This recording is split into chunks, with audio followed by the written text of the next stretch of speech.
Welcome, everyone. Thank you so much for showing up today. Today is August 27th, 2015, and this is our 40th Mastermind call. Time flies. We've been doing this for, I guess, approximately 10 months now. So thank you so much thanks for showing up, for being on time, and for the great turnout. Again, hit *6 and hit 1 if you know you're going to ask a question anytime during the call. Tim, you said you had something that you wanted to cover that came up about websites this week. You want to start with that? Yeah, well, let's go ahead. Why don't you go ahead and, if you've got somebody that wants to ask a question, let's get them out of the way first, and I want to make sure we have time for questions before we talk about anything else. Okay. As far as company news, nothing really new to report that I can think of. I've had several of you ask a second or third time about the divorce leads. We're still working on that. It's taking a little longer than we expected, but if you put in your request for divorce leads, we are working on it. So, all right, let's go ahead and start with a question or a comment. Let's take our first person up, area code 612. All right, you are up. Who is this? This is Arnie Johansson in Minneapolis. Welcome, Arnie. Welcome, sir. How are you? Excellent. I'm doing great. So we just got the system, I think, 2 or 3 days ago, and we're going over. We imported the leads to our CRM. We got the mailers. We picked out our mailers, what we're going to do, and then we're going to start sending them out. Basically, hopefully tomorrow. Just wanted to get some advice from the guys or gals or experts who've been doing this for a while on, so we start off on the right foot. What are 1 or 2 things that I can do to increase our chances of success and increasing the number of conversions that we have on this first mailing? Okay, great question. Other than Tim or I, if anybody wants to answer that, hit *6 and hit 1. Tim, you want to take a crack at it? Sure. So you've selected the content for your letter and all that sort of stuff. I'm assuming you're going to handle doing a mail merge and pull in the data from the data that we've sent you, or are you just sending out a generic letter? We're literally using your letter that you gave us. We're putting our logo on it and name, and then that's what we're doing. Okay, so I guess a couple of questions I would ask. One of them is, are you including in your body copy of the letter referencing the fact that you're aware that they've been appointed as the personal representative for Joe Smith, so you're actually calling not only them out, but you call out the decedent's name? Are you putting that in the copy on your letter? I don't have the letter on me. If it's on there, we are. If it's not, if you think that's better, I will. Well, it's in the sample, but you definitely need to do that because that's. I mean, the more that you can potentially personalize the letter, your attempt is that you're attempting to certainly show them that you've done your work, you've done your due diligence, you know who they are, and you know that they represent a particular person, and that just shows competency and professionalism. The other part of it is, if you're using our letter, most of this is already in that letter, but I mean, what you don't want to do is always assume that the personal representative even is related to the decedent. In some cases, they aren't. So if you happen to feel like you need to express sympathy or anything like that in regard to the passing of the person that died, you would potentially need to soft pedal that because in a lot of cases, the person who is the personal representative actually isn't related to them. So it's kind of, you certainly don't want to overplay that part of your structure. You just want to basically kind of stick to the professionalism aspect of it. And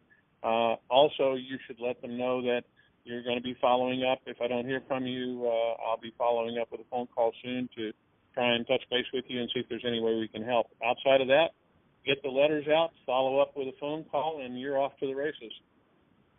Perfect. Thank you.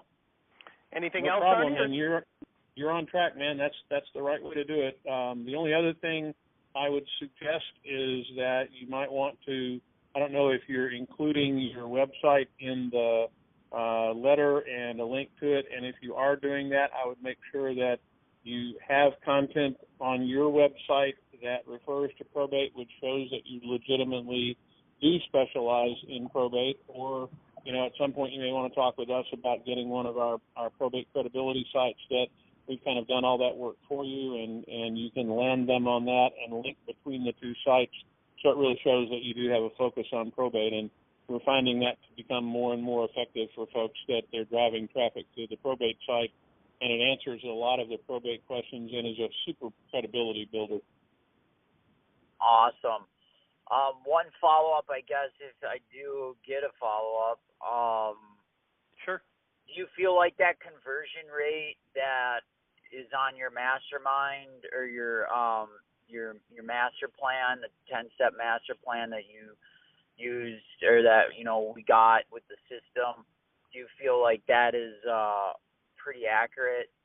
It's all. Do you feel like that's something that is more like after a few months of getting the letters? Yeah, here's the thing. It varies so much based on geography and the court itself, and there's so many variables. Obviously, you never know what you're dealing with. If you dealt with everybody that you dealt with had a death 2 weeks ago, they were appointed the personal representative today, and you contacted them tomorrow, then you would have eliminated a lot of the potential variables. The issue is that's never the case. Oftentimes that probate filing doesn't get done for months. Sometimes it's done faster.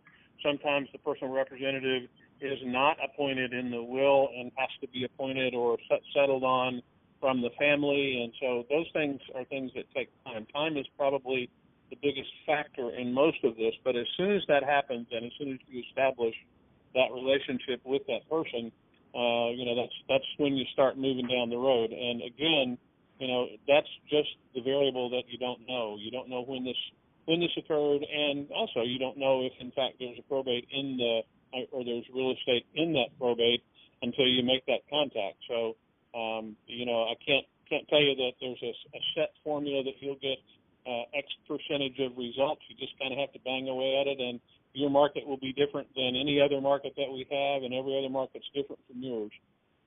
Wish there was a better answer, but unfortunately there isn't. That's the way it is, and that's the way it is. Thank you. No problem. Hey, Jeffrey Middleman, if you're on, hit *6 and 1. Jeffrey had a really good story about his mailing working incredibly well. And just kind of a follow-up to something you mentioned, Tim. Kathleen McChrystal, I guess she's not on either. Kathleen had a question this week that I thought was worth sharing with the group. Kathleen, if you're on, hit *6 and 1. I guess not. She mentioned that, and Tim, we've talked about this before, that several of her leads, the date of death was a year or two ago. And she said, is that too late to send someone a letter when they died a year or two ago? And I explained to her that, there's a lot of different reasons why that may have occurred. There's no law that I'm aware of that says you have to file probate immediately upon death. There are cases where possibly one of the surviving relatives who was not in title has been living in the house, and now they've decided to sell, and the title needs to be cleared up. So you are going to see, it's not typical, but it's not really atypical either, that you are going to see some of them where the date of death will be an extended period of time ago. And absolutely, to answer Kathleen's question, don't treat that any differently than any of the others. There's no reason. You're not really referencing the deceased in your letter anyway. You're just referencing the fact that they were recently appointed the executor of real estate, executor of a probate. I'm sorry, not necessarily real estate. And that doesn't change whether the death was a year ago or more recently.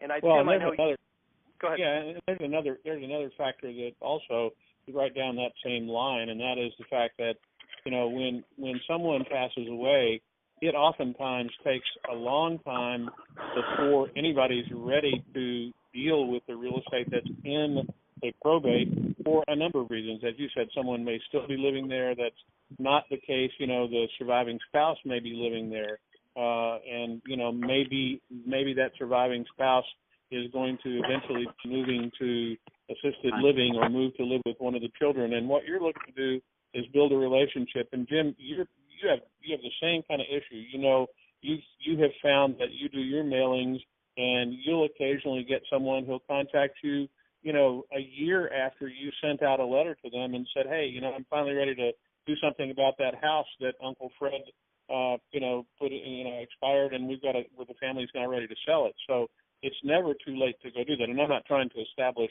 value for an older lead. It's just a reality. People work through these things at different times. You just need to be in front of them at the right time. And you all know, being realtors, it's all about being at the right time at the right place to get that listing and move forward. So it's never too late to have that conversation, I don't think. Absolutely. The one you're referencing, Tim, there was 5 children. It was a very expensive estate. It was $1 million property in Boca Raton, and he died without a will. And I sent him a letter, and I guess when the probate was first filed, and they put the letter in the file, and all 5 kids basically fought for control of the estate. And actually, when they went,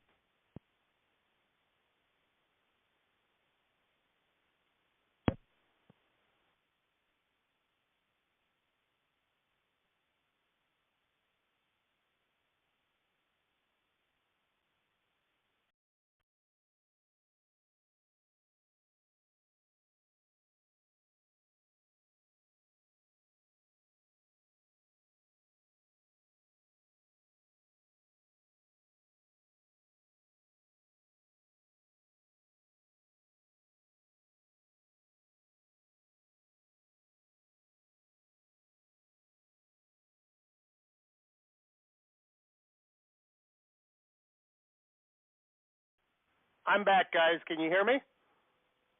Tim? Hello?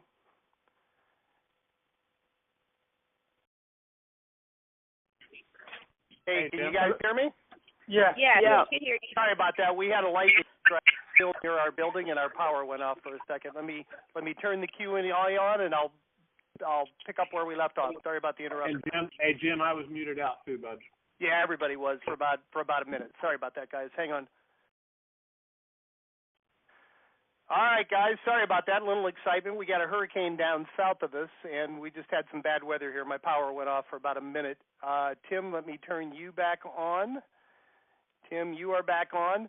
All right. Well, in the middle of my story there, when they eventually went to court, one of the heirs produced my letter, and the judge actually decreed that they had to list the property with me. So that was, from the time I sent out the letter until I actually got the listing, was exactly 1 year. So, and I always talk about that, guys. These leads really have a cumulative effect. The more you work them, you're going to get some immediate results, and you're also going to get some that lag behind for whatever reason. So, that's a good thing. The more you work them, the more the leads and the listings should be coming in. And it's just like any other type of prospecting that, you've been taught over the years from the standpoint of dealing with your business that, frequency and impression are so important. You need to be top of mind at the right time, at the right place with these clients. And the more often they hear about you and they associate your name with probate, even if something comes along, and here's another thing to think about. You may find that, and you will find for certain, that all these probates that you receive don't have real estate even in the property. There was no real estate to be disposed of.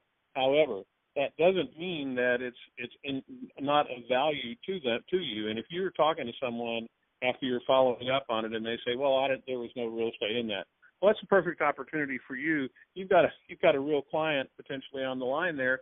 They may need a realtor. They may know somebody that does. So never waste that opportunity to say, hey, that's great. Glad to know that. Just wanted to let you know we do specialize in probate, but we're a full-service realtor, and here's the other things we do. Are you potentially interested in moving? Do you know anybody that is? And you just drop right back into your normal approach to dealing with people when you're prospecting. So it's just another way to basically knock on the same door. Yeah, we've had 3 or 4 stories like that where the real estate was already sold, but the woman said, my mom's in a hospice, and I am going to need to do something with her property. And a few weeks later, the agent got a call back. So and we talk about this nearly every call. There's very, very few agents that have adopted this niche. So if you really can take every opportunity to identify yourself as a probate specialist, it's going to benefit you in the long run. Yep. Tim, I know you wanted to mention something about a website. Guys, Yep. If you have any other, looks like we have Arnie came back. Let me see if he has a follow-up question. Hang on. Arnie, you're back in the queue. Do you have another question? Yeah, I lost you there with that lightning strike, so I just got back. Sure. You know, we call on for sale by owners, we call on expireds, and, you know, one thing I've learned is that asking the right questions is critical, as far as getting to the answers that you want, or that to find out the information that you want. You know, and I have a list of questions that I always ask buyers and sellers. What questions, when we're calling on these leads after we send out the mailers, you know, what are your go-to questions that you ask every single time to get the information you want to lead to appointment? That is a great question. Tim, that's covered. Arnie, have you listened to or watched all 5 of the Fast Track videos? Yes. Okay, because I thought Chad covered that in there was a script in one of the Fast Track videos, but if not, it may be on a different location on our subscriber resource area. Do you know offhand, Tim, where that's at or not? No, I don't, and unfortunately, I have to ask Arnie. Do me a favor, Arnie, and just repeat your question again, because I want to answer it. I was interested in what you said, and I have something to add to that. Okay, I've just you know, because I've just, from my experience working with buyers and sellers, FSBOs, expireds, whatever, you know, I have 5 questions I ask everybody, and I ask them in the same order. And I've really found, like, you know, when I ask those questions, I get a really clear understanding of what is important to them and what's important to them in a realtor. So, you know, especially over the phone when you're working to get an appointment, what are your questions that you ask, you know, every time to get to that appointment? In this case, okay, when you're calling on these probate leads. Did you say 4 questions? Or whatever. I mean, usually I have 5 or 4. I mean, you might have 3 or 7. What's your process, or what questions do you ask that you find are the most valuable to get that appointment? Sure, and I think, as Jim said, there may be some of that answer in there, but I think the things that you have to flesh out, and as you well know, any type of scripted conversation is really exactly that. It's a conversation, and you're going to be guided by the answer to the first question that you ask. But obviously, in this situation, you're following up on the letter that you sent them, so you know you certainly probably want to ask them if indeed they received the letter that you sent, and if they had any questions. If they haven't received it, well then, you know, you can tell them what you're calling about. And the big issue that you've got to get out of the way to start with is obviously, is there any real estate involved in this probate? If the answer is yes, then, you know, your next question is the second follow-up, which is, you know, have the heirs decided to sell the property? One of the things that's real critical to get across to a potential seller is that a misconception in probate is very, very common in probably 90% of the cases. The people who are dealing with the probate feel that they can't really do anything with the house until the probate gets settled in some way. And the reality is that it's part of that process, and they can, in fact, because they're the personal representative, they actually are acting as the seller for that property. And in almost every state, and I haven't found one that isn't, but I'm going to say almost because we don't give legal advice, but in almost every state and in every circumstance, they can sell that house tomorrow if they are the legally appointed personal representative of that estate. And oftentimes they don't know that. They think they've got to go through a bunch of hoops to get there, and they can, in fact, tender that property up front. So there's some education to do that's pretty quick, and you can simply ask them if they say they're going to sell it. You can certainly follow up with, well, are you aware that you don't have to wait till probate closes to do that, and what are your considerations for that? Are you looking for top dollar? Do you need to move it quickly? And that move it quickly is a key question, and most importantly, probably that one, because they may have to turn that property quickly. It potentially is a husband and wife situation where the husband may have passed, and they need to sell that property to continue to provide care and feeding for the spouse that's passed away, if it's the wife or the husband, or to provide for other issues. So probate has that time-based fuse that's oftentimes different than a regular transaction. So you need to find where that pressure point is. So that's part of the Q&A that you've got to go do. You got to ask the right questions to find out what that motivation is. You know they're probably a motivated seller, but you need to know why. And that's a great place to build that conversation. Does that help? Yeah. Thank you. An additional one, Arnie, that Chad always mentions, you want to acknowledge that, I see that you are the personal representative. Are there other family members that are involved?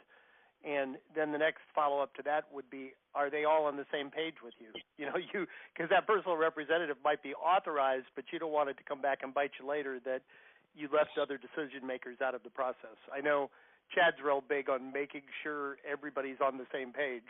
They all want to sell, and he's had several circumstances where he'll get all the, 2 or 3 family members involved on a conference call and go over everything with them, so you don't have to go back and fill in the blanks later. So, well, and the good part about that is that it puts you in a position of really, really helping them kind of take charge. And if you've got a situation with contentious or confused heirs, your surest way to get that transaction in your pocket is to offer to sit down with everybody and at least give them information. Again, you can make it very clear without any obligation, but let me sit down with all of you and help you walk through some of this. Sometimes it's easier for an uninvolved third party that doesn't have an emotional interest in this to be part of that discussion, and that's where your skill as a mediator and a communicator come in. And anything you can do to get in front of them, that's the real answer. Whatever you can do to make that happen. Okay? All right. Excellent. Again, we got time for 1 or 2 more questions. *6 and hit 1. Tim, you wanted me to remind you to talk about your website. While you're waiting on that, I'll do it. So I got asked an interesting question this morning from one of our new folks who just signed up to have us create their credibility website, and he was talking about what do they end up with when they're done. And obviously we've got a demo site set up, and we'll be happy to walk through that. But his question was, so once I get it, is it something I can edit, something I can deal with? So I'm going to let you know that yes, if you choose to edit it and change it and do anything you want to, it's your site. We provide it for you. We do what needs to get done to add all the great content and good Q&A on there, and build some data collectors in there so that you can get information from both sellers and attorneys. But it's all there just to establish credibility for you. And if you want to change it, you want to personalize it even more than we personalize it for you, you certainly have the ability to do that, and you can edit it. It's just a standard WordPress website. You will have all of the keys to it, and you'll have the ability to do anything you want to with it. So it's a great website, but it has all kinds of potential for you to expand on it, build on it. And if you need help, not only with that, but uniting it with your real estate website, or you're not happy with what you even have from a real estate standpoint, just let us know. We're here to help you, and we've got a whole team of people that do this while the website is an adjunct to what we're doing for all the leads. We actually, part of my life is that I own Hunt USA, and we're a national, international web hosting company. We do a lot of design, a lot of database development, and all that. So anything you want, we can help you with. We're here to make you be successful. Don't hesitate to ask. We're here to serve you. But anything you want, let us know, and we'll be jumping right on that. That's all I had, Jim. Just want to make sure that they understood that it was a perfect. And we have another question from area code 805. Go ahead. Yeah. Hi, Jim. That's Harold Powell. Just wanted to kind of tag along that with the website question. I guess has anybody tried it just using their, in other words, creating more of a link system rather than try to create a whole new site? Is it possible that you create a probate section on your site and still have a landing page? Obviously, still have a landing page and still have the other items that you need that are, I'll just say, critical to making it work. Yeah, it certainly there are folks that do that. And it's certainly if that's, you certainly should do that regardless. If you don't do anything else and you want to curate your website so that there is an area specifically for probate, if you're going to focus on probate, you need to tell people that. The only thing, and I'm not making a sales pitch, I'm just going to give you reality. Yep. The only reason to do a separate site for probate is this, that it provides them with information specifically focused to the reason that they're going to sell their property through you rather than all the other things that you do. Now, the value there is that you're delivering all your information in a funnel rather than spraying it on them as a fire hose. They've got other things that may distract them on your website, and the purpose of the credibility website for probate is to specifically build credibility for you as a probate expert. It has a list of frequently asked questions that we've spent a lot of time putting together for you. It also has an attorney attractor that specifically focuses on attorney information and gathering data from attorneys, which give your probate customers a good understanding that you work carefully with the legal community in your marketplace to build that. So if you're accomplishing those kinds of things on your website, that's great. Focusing them on a specific site for probate is, in our opinion, a better way to go do it. Obviously, we sell them, so we are trying to sell those, but I'm also trying to give you a fair answer to your question. It can be done either way. I believe it's a little bit better to do it as a separate focus. Okay. Excellent. 2 more questions. The questions are coming in now. Let me put the next one up. Area code 718, you're up. Hi, this is Jeffrey Middleman, and I want to apologize for not being on the call earlier. It's been a hectic day. Jim and I spoke earlier, and I just wanted to kind of relate a story. We're new to the game. We're out here in Forest Hills, New York, which we're about 30 minutes from Manhattan. So from our first group of leads, we did what was asked of us. We sent out a letter. We also, since we have a lot of leads, we also had a lot of out-of-town people, probate, that have property in this area but don't live in the area. So I'm jumping around just a little bit. The first group of letters was sent out to the communities very close to where we are. One includes the area. It's called Forest Hills. And the individual sent an email to us just stating that we were vultures, and then copied the letter that we sent out and sent it to our broker owner. I'm of the kind of ilk, maybe old school, that I don't want to mention anything, even if it's a broker owner, that we're doing something until I have something positive to share. Now, yesterday my wife took a call. It was a gentleman who lives in New Jersey, and he said, well, I was just about to sign an agreement with another realtor, but I received today your letter and your very well-crafted professional brochure.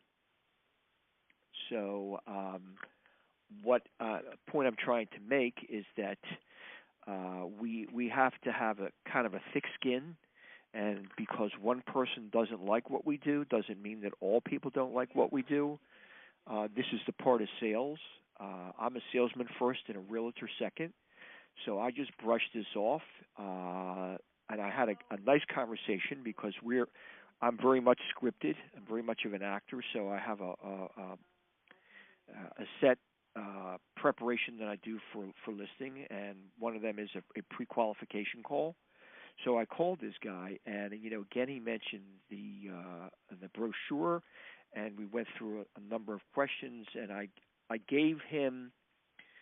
Just as I hear about the website for probate, because that was one of my questions, the feeling that we are providing them with services that most realtors haven't even thought about. So that differentiates all of us who are on this call from anybody else that's in this business. And if you don't feel that way, then you shouldn't be doing this. Wow, well said, Jeffrey. And I appreciate you sharing that. I just love the way, one day you get somebody that understands your intentions, and the next day, boom, you get and you said it's a pretty expensive listing, I believe, right? A pretty expensive. Well, let's put it like this: it's a decent listing. Okay. You have to start somewhere. The other mention I made a while back is that we were recommended by a lady that we had met. Who does staging and clean outs, and she does the whole 9 yards. and she mentioned us to a client of hers. We hadn't even worked together, and I called these ladies, and they too were thinking about going with another realtor. Well, we stopped their process, and the more conversations I have with them, we will probably meet with them sometime in September, and I feel very confident that we're going to. It's a co-op. Their mother lived to the ripe old age of 110 years old.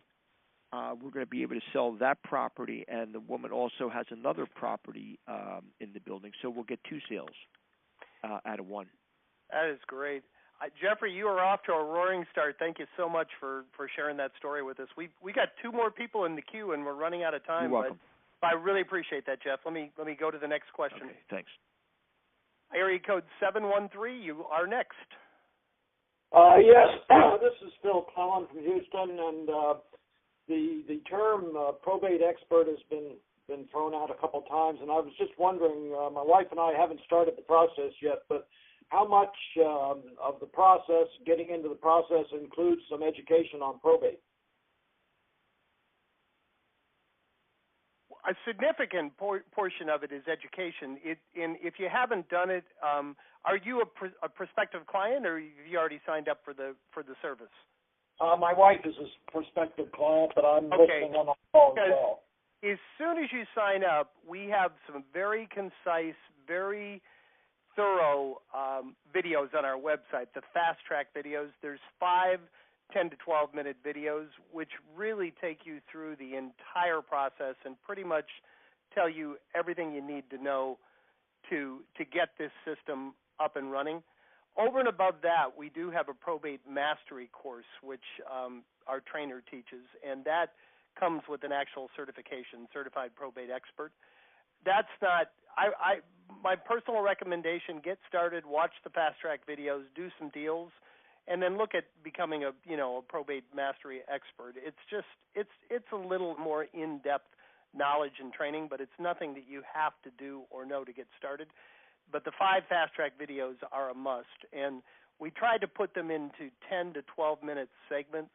There's 5 of them, so you're going to spend a total of about an hour, 12 minutes, 10 to 12 minutes at a time, and you're going to get everything you need to know to take the system and really get off to a strong start with it. Okay, well, I was just curious about that. Now, does probate does it vary a lot by state, or is it mostly governed by federal law? It varies from state to state to some extent, and most of what varies from state to state are the responsibilities of the personal representative and what must be probated or not be probated. Sometimes there are financial limits to, in other words, if the entire estate is X amount of dollars or more, it must be probated, even if there isn't real estate in it. Some states force any if there's real estate in any probate, it must be probated. Some states do not mandate that. In some cases, you'll find that real estate can get settled outside of probate, particularly if it's going to a family member. But those are the kinds of things that vary from your standpoint and the things that you care about. We've yet to run into any state, any place, anywhere where any of our subscribers have come back and said, there's something you don't know about probate that you need to know that affects how we do our business here. In every case, it's a simple, is there probate in the estate?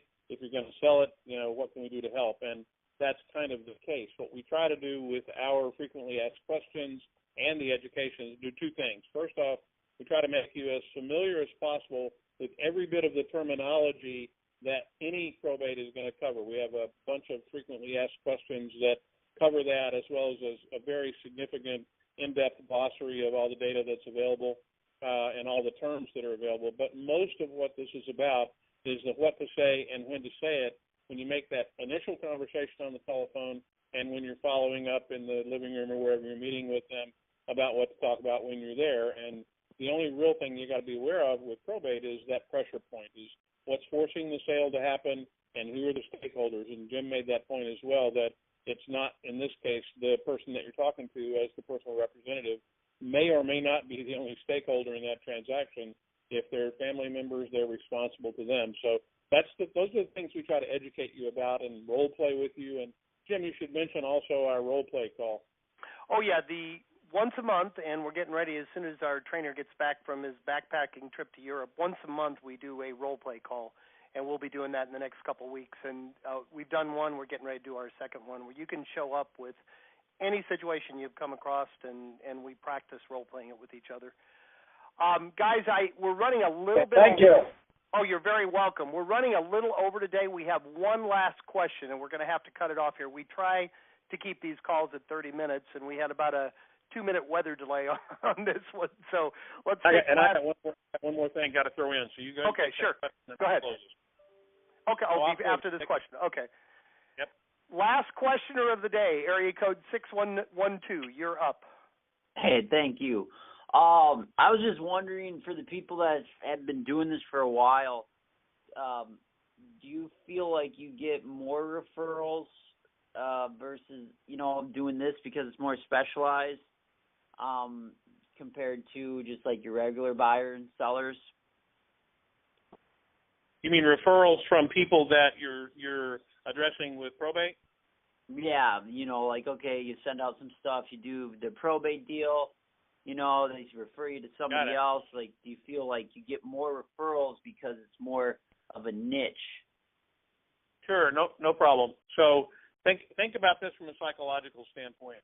You're not only helping someone from a normal real estate transaction, you're helping someone in a potentially difficult situation. It adds that element of specialization that really, really differentiates you from the realtor down the street. Now, I can't answer, for all the folks that are on this call, but there's a basic human nature element to this, and that says that if you're exhibiting significant expertise over and above what a normal agent would, and you are focused on probate, and you can do that as well as all of the other things that a real estate agent does, I would have to think that you've become their real estate agent of choice. And I'll share one other thing with you that kind of touches on that.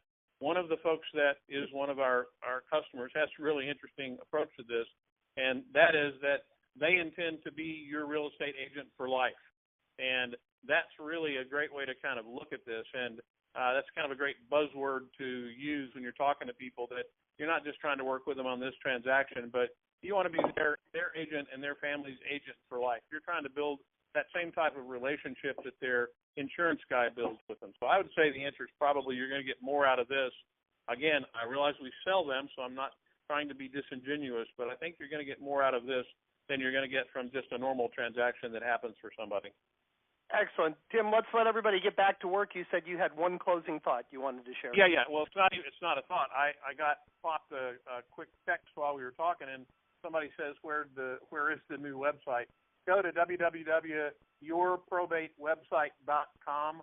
That is the brand new version 2 of the website. We've been working on a different platform until about a month ago. We just rolled this out to start moving, and we're putting our first samples of this up. So it's www.yourprobatewebsite.com. Take a look at it. Feel free to ask us questions about that, and realize that everything that you see on that screen, everything that's there, is fully customizable for what you need it to be. We give you the content, and we can play around with it a little bit for you. And if you want it fully customized, we're there to do it for you. That's all I had. Again, it's www.yourprobatewebsite.com. Excellent. Well, I asked for participation today, and I got it, guys. Thank you so much for showing up. I always close these calls by saying, take one idea that you learned today, go out, put it into practice, come back and share your wins with us next week. Thank you so much, guys. Talk to you same time next week.